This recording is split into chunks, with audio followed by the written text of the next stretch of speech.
Nós vamos começar uma matéria agora que fala especificamente dos direitos e do comportamento do consumidor. Por que é importante a gente entender o comportamento do consumidor barra cliente, né? Nós somos consumidores, nós somos clientes.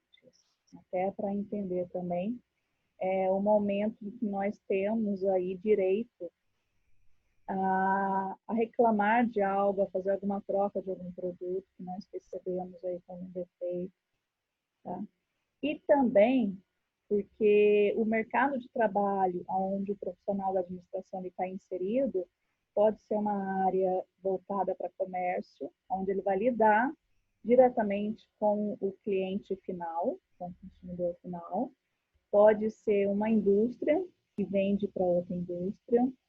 Então, ele tem aí também um cliente, né? Mesmo sendo uma outra empresa, tem também um cliente. E é necessário a gente entender quais são os direitos dessa pessoa, da pessoa física, quando ela está adquirindo algum produto ou algum serviço.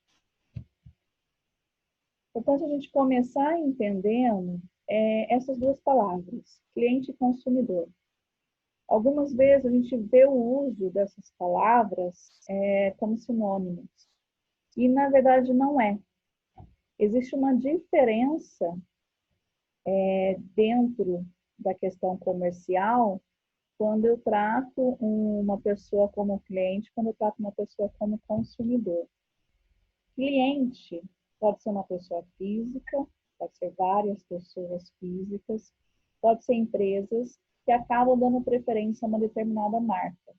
Eles fazem uma certa fidelização. Eles gostam de uma marca, seja por questão de qualidade, por questão de preço, por questão de assistência pós-venda. Eles se fidelizam com uma marca e acabam sempre comprando daquela mesma marca. Tá? Nem sempre o usuário é o usuário do produto. O cliente nem sempre é o usuário do produto. Às vezes ele só está fazendo uma venda. Por exemplo, se eu vou até um pet shop comprar um produto para o meu animal de estimação, eu sou um cliente.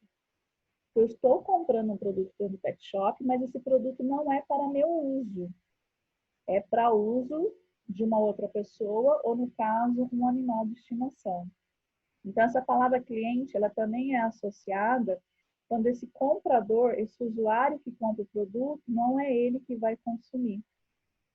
Já a palavra consumidor, que também pode estar relacionado a uma pessoa física, várias pessoas, ou até mesmo CNPJ, empresas, já é quem realmente compra o produto ou serviço e usa em benefício próprio. Tá? Então, dentro do conceito, quando você vê alguns autores falando, os autores, né, os especialistas, eles diferenciam o cliente do consumidor dessa forma. O cliente costuma ser aquela pessoa que está cativa e fidelizada a uma marca. O cliente, a palavra cliente, também está relacionado a um usuário que compra, mas que não é o usuário que vem a utilizar o produto. E a palavra consumidor, aí sim, ela está relacionada àquele usuário, aquele comprador, que compra para ele mesmo utilizar. Quando você lê em revista, no site, talvez vocês não vejam essa definição assim desse jeito. Talvez vocês vejam essas palavras sendo usadas como sinônimos. Mas, dentro do conceito de consumidor, dentro da área de vendas, dentro do PROCON, dentro dessa área especificamente, existe essa separação. Tá?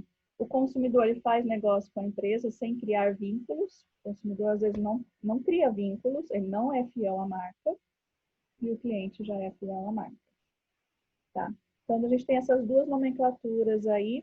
Eu trouxe isso mais para vocês conhecerem um pouquinho mesmo que são palavras diferentes, mas não estranhem se vocês verem elas sendo utilizadas como sinônimos. É que às vezes as pessoas estão escrevendo e não têm tanto conhecimento assim. Tá? Tranquilo? Tranquilo. tranquilo, professora. Então, quando a gente olha essas duas palavras, nós somos clientes em alguns momentos e somos consumidores em outros momentos, né? Alguns produtos nós nos tornamos fiel à marca, então podemos ser chamados de cliente. Outros produtos a gente compra muitas vezes por questão de preço, porque está mais barato, porque tem algum benefício, que o frete está mais em conta. Então, nesse caso, nós somos consumidores. E quando é para uso próprio, eu ainda posso ser classificado como consumidor.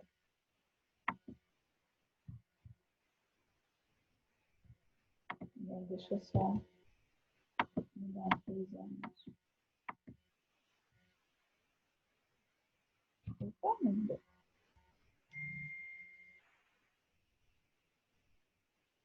Está todo mundo me ouvindo? A Thalia não está me ouvindo. Deixa eu ver aqui. Sim. Sim.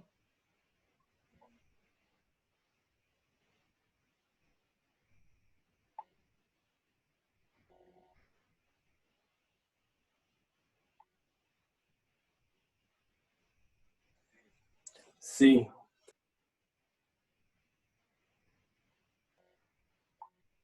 Se a Thalita consegue me ouvir aqui agora.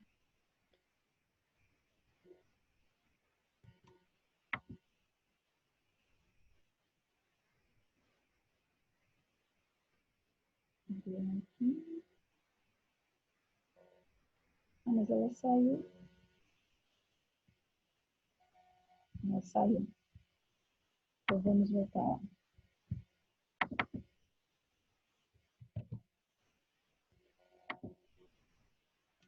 Entrando de novo.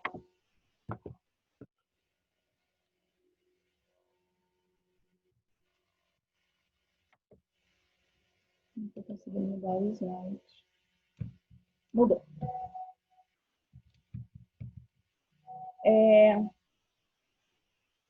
Agora conseguiu.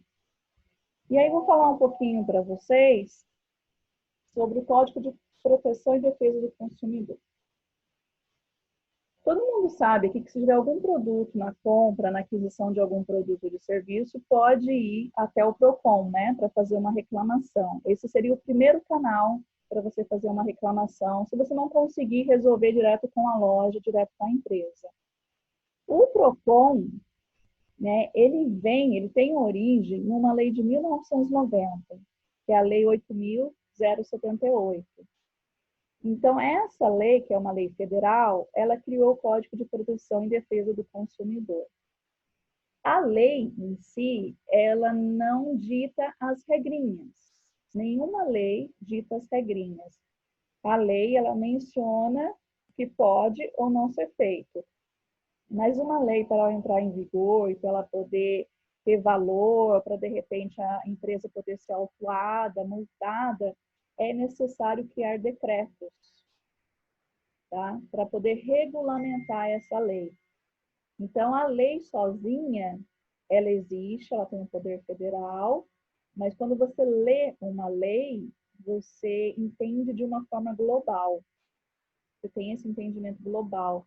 Você não consegue ver o detalhe de como que aquilo tem que ser feito. Então, por isso que cria esses decretos. Essa lei de 1990, ela tem 5 decretos e uma outra lei. A partir dela, criou-se uma outra lei, que é a Lei 10.962, e criou-se 5 decretos. O que isso quer dizer? Por que vai se criando uma nova lei ou vai se criando vários decretos na sequência, só para vocês entenderem a estrutura da legislação brasileira? Quando cria uma lei, essa lei, vamos imaginar, essa lei aqui ela é grande. Vamos imaginar que essa lei tem 20 páginas. E depois que ela é criada, que ela entra em vigor, apareceu algum item que não foi colocado nela, não foi pensado na época, ou houve alguma mudança especificamente e é necessário rever essa lei, né? Ou eles criam uma nova lei, incluindo um artigo novo, ou alterando um artigo que ficou confuso, que não ficou tão claro, ou eles revisam a lei inteira. Tá? E o decreto, aqui a gente tem o primeiro decreto, ó, datado em 1997, que é o decreto 281. Então, essa lei, as regrinhas dela vieram nesse decreto. Com o passar dos anos, algumas regrinhas são necessárias serem atualizadas, às vezes até valor de multa, às vezes até alguma modificação que teve em questão de compra e venda de produto. Então, você vai criando mais decretos. Um decreto vai complementando o outro. Tá? Então, é comum que, sempre que eu leia uma lei, eu procure saber quais os decretos que estão associados àquela lei para eu poder entender de forma mais ampla todas as regras que ali estão. Então, um exemplo assim, se essa lei fala em algum artigo dela que é necessário multar o fornecedor que não realizar a troca dentro do prazo de 30 dias, quando a pessoa se arrepende, tal, essa lei vai estar assim de forma ampla. É no decreto que vai estar escrito o valor da multa, alguns detalhes específicos de como que é essa autuação. E nós vamos usar essa lei, tá? A Lei 8.078. Hoje, na aula, nós já vamos ver o primeiro capítulo dela. Depois eu vou mandar ela para vocês inteirinha em PDF. Ela é um pouquinho grande, eu acho que ela tem aí mais de 30 páginas. Mas nós vamos fazer algumas dinâmicas, ver alguns formatos de a gente direto, localizar direto o que nos interessa dentro da lei. Eu vou mostrar isso para vocês. Hoje, no capítulo 1, a gente vai ver alguns conceitos iniciais. Ela está dentro do Código de Defesa do Consumidor também. Aqui, ó, capítulo 1 da lei, né? Até vocês têm que saber esse número aí, ó, Lei 8.078 de 1990, tá? Esse é o nosso principal livro aí, principal fonte dessa matéria. O que fala o capítulo 1 dessa lei, assim como todas as leis federais, estaduais e municipais? Normalmente, no capítulo 1, você tem disposições gerais, explicações, falando significado. Essa daqui do Código de Proteção do Consumidor, ela é bem simples e curta, o capítulo 1. Ela fala o seguinte, ó, artigo número 1. O presente Código estabelece normas de proteção e defesa do consumidor, de ordem pública e interesse social, nos termos do artigo 5º do inciso 22, 170, inciso 5 da Constituição Federal e artigo 48 de suas disposições transitórias. Essa lei está baseada na Constituição Federal também. Tá? Ela tem uma perninha lá dentro na Constituição Federal. O artigo 2º, ele explica o que é a palavra consumidor. Consumidor, dentro dessa lei, é toda pessoa física e jurídica que adquire ou utiliza um produto ou um serviço como destinatário final.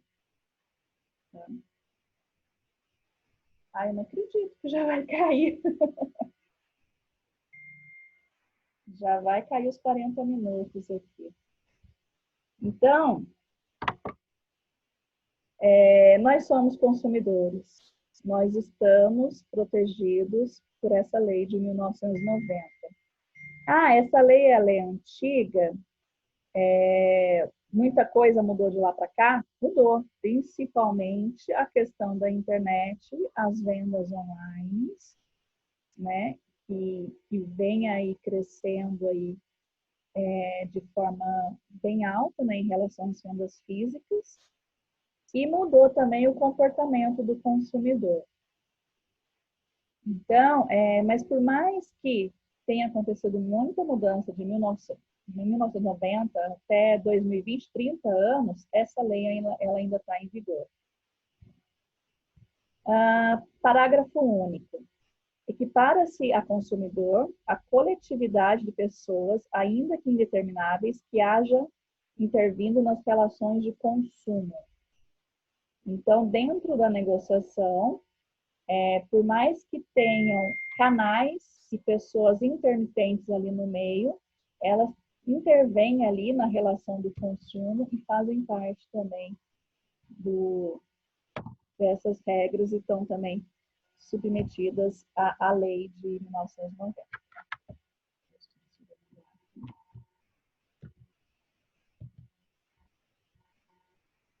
Vamos falar um pouquinho do fornecedor. Quem é o fornecedor, né? O fornecedor é uma empresa ou uma pessoa física que fornece um produto, que abastece uma empresa, que provém algum serviço ao consumidor final. Então, está bem relacionado à produção, à venda, à distribuição de produtos e serviços no mercado. Mas aqui vai uma dica: não pode ser chamado de fornecedor aquela pessoa física que não usa, que não tem linha de produção e que não fabrica numa quantidade que não está dentro desse canal de fornecimento. Por exemplo, eu vou vender meu carro.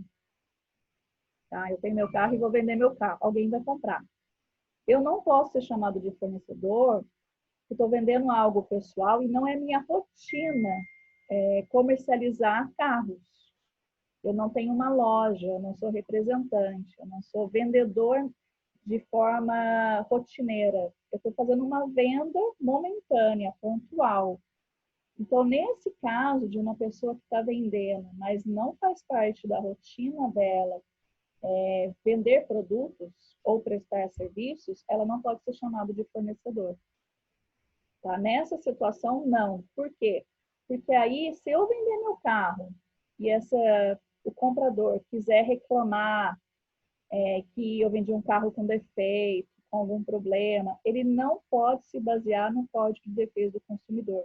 Ele não pode reclamar para o PROCON, porque eu não sou fornecedora. Aí, qual é as vias, né? Qual é o caminho que esse comprador tem para ser ressarcido, para, de alguma forma, ser indenizado? Aí ele vai pelo Código Civil, aí ele vai pela Justiça. Tá? Então, quando a gente tem algum problema, a gente precisa ter certeza que nós estamos lidando com um fornecedor para poder ir reclamar dele no PROCON inicialmente e utilizar do Código de Defesa do Consumidor, que é essa lei de 1990, ou se foi uma venda atual e eu tenho que ir através de processo civil. Tá? Isso é uma diferença aí que tem aí quando eu estou comprando algo aí. Tranquilo? Tranquilo. Sim. Eu acho que eu só vou aqui, como já vai cair, só mudar aqui a tela que nem depois já começa outro assunto. Então, assim, ó, de início, a diferença entre cliente e consumidor. A questão de eu comprar um produto para uso próprio ou eu comprar um produto para uma outra pessoa estar utilizando. Né? Deu para entender? Sim. Sim. E essa diferença de fornecedor, onde eu posso realmente utilizar o Código de Proteção do Consumidor e reclamar, por exemplo, no PROCON, tendo como base o Código de Proteção do Consumidor, e uma venda pontual, uma compra pontual que eu fiz, que eu não vou ter como base o Código de Defesa do Consumidor, eu teria que estar entrando com um processo aí, pelo Código Civil, realmente pela Justiça. Tranquilo também? Sim. Professora? Sim. Oi. Todo fornecedor tem um CNPJ? Não, ele pode ser uma pessoa física. Por exemplo, você pode dar aula numa escola e não ser registrada, e aí você emite nota fiscal. Então, você tem um CPF. Eu posso... É que normalmente você vai ter que regulamentar, né? Você vai ter que abrir uma empresa. Mas se você é uma pessoa física e vende algum produto de forma regular, você é um fornecedor. Eu posso, de forma física, prestar serviço dentro de uma empresa, fazer manutenção mecânica, fazer manutenção elétrica. Mas aí, se eu fizer uma reclamação, por exemplo, eu confiei num fornecedor e vou fazer uma reclamação. Como é que a pessoa vai identificar esse fornecedor? É pelo número de CPF dele? Pelo quê? Se ele abriu uma firma, né? Se ele abriu uma empresa, porque conforme ele vai emitir nota fiscal, ele tem que abrir uma empresa. Aí pode ser classificado como microempreendedor, e aí ele abre uma empresa e emite nota fiscal. Aí, ele sendo classificado dessa forma, você pode utilizar o Código de Defesa do Consumidor e fazer, inicialmente, um registro no PROCON, se você não conseguir negociar com ele. Essas coisas não são resolvidas no PROCON, depois caminham realmente para a Justiça, né? Agora, comprou um carro de um amigo, comprou uma casa diretamente com uma pessoa, né? Foi lá no banco, fez a transferência e comprou a casa direto de um conhecido também. Aí você já, às vezes, você tem que entrar já com o Código Civil, já direto na Justiça, dependendo do problema. Mas assim, se você for até fazer uma consulta no PROCON, eles acabam te orientando qual é o melhor caminho. Tá bom. Perguntas? Professora, Oi. no caso, tipo assim, se a pessoa abrir um MEI, ela já é considerada um fornecedor.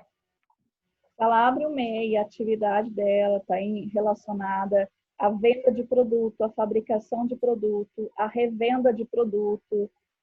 Aí ela já entra dentro dessa classificação de fornecedor, nesse ponto de vista, né, nesse momento que você está precisando ser indenizado porque o produto ofereceu algum defeito ou foi entregue errado, aí ele já entra nessa classificação, para esse assunto.